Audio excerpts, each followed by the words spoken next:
Don't worry, Mima, it'll be all right. May not be worth the cost of identity. Where did this come from? How do they know so much? Jangan lupa like, comment, and subscribe.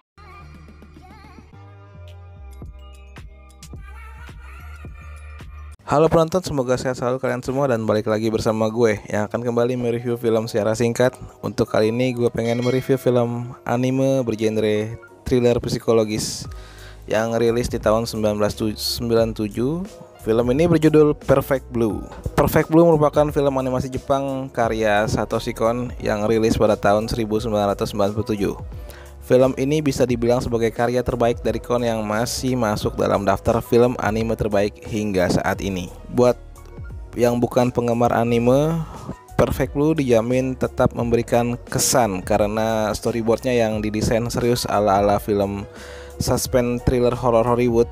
Film anime ini memiliki vibe yang sama dengan film Black Swan dan Shutter Island. Bercerita tentang Mima Kirigoe, seorang idol dari sebuah grup girl band bernama Chem, ingin mengubah image-nya sebagai wanita dewasa, dan ia pun memutuskan untuk meninggalkan grup tersebut dan memulai karir di dunia acting dan modeling.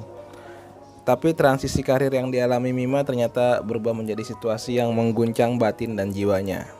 Situasi semakin memburuk ketika dia menyadari bahwa dirinya memiliki stalker dan munculnya berbagai kasus pembunuhan sadis yang secara aneh. Satoshi Kon terkenal sebagai animator 2D ya, yang memiliki gaya penggambar setiap frame menarik dengan genre suspense thriller yang memutar otak.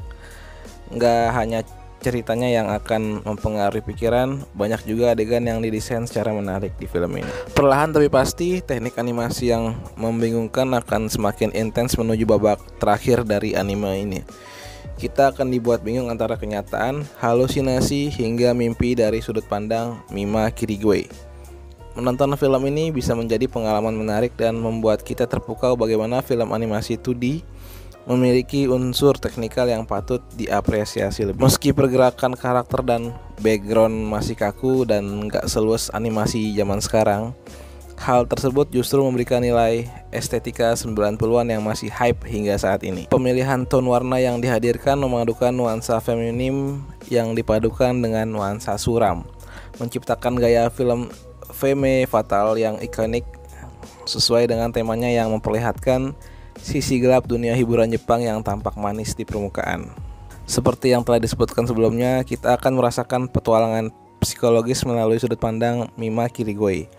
Mulai dari sosok idol yang imut, manis, dan optimis, hingga akhirnya menuju kegilaan dan frustasi.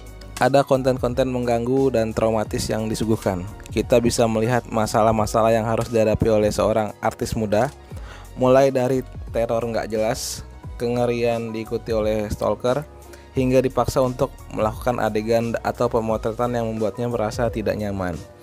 Isu ini masih relevan diangkat hingga saat ini.